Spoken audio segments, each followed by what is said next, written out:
To har ila yau dai shi ma Saminu Madaki ya bayyana cewa wannan gwani nasu fa ba zai ba su kunya ba, kasancewar ya riga da yayi kuma sun gani kawai abin da ya rage dorawa suke so yayi daga kan irin ayyukan alkhairin da ya riga da ya faru. Ina farin cikin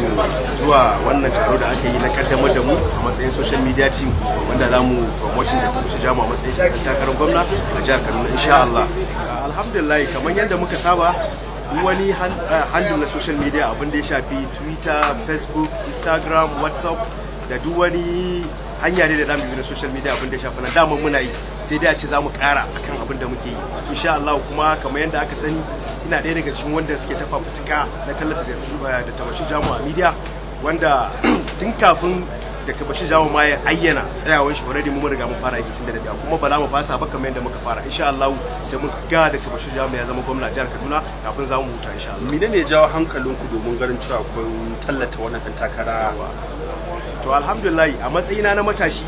dan jihar Kaduna, mai kishin jihar Kaduna, mai kishin matasan jihar Kaduna, kuma mai kishin ci gaban jihar Kaduna, mun yi duba da abubuwa da dama, musamman bangaren tallafa ma matasa yan uwana da yake yi,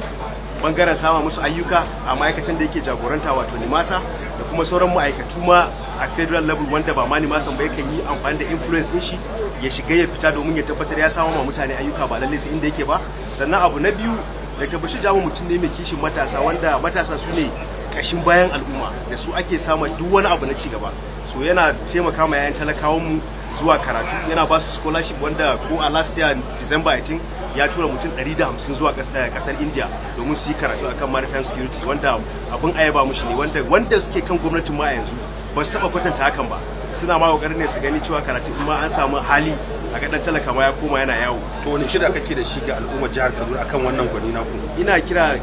da daukakin al'ummar jihar Kaduna, kamar a jiya ma akwai abu da ya nuna wani program da ya bada na nuna jin kai matasa marasa lafiya, mata da yara da tsofaffi da matasa, wanda ya dauki nauyin mutum 10,000 faɗin jihar Kaduna baki daya, wanda za a musu aiki masu fama da ciwon ido, za a musu tiyata, za a ba su magani, masu hawan jini, masu diabetes, masu hypertension, ciwuka daban-daban. Jiya ni ina cikin official wanda muka yi abin a nan unguwar Sarki primary health care, ina cikin official da suka yi conductor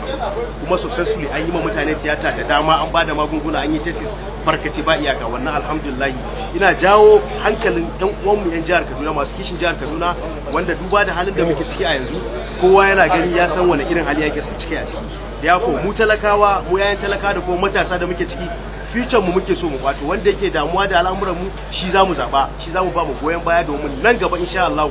zamu zo mu ji daɗi. A yanda ake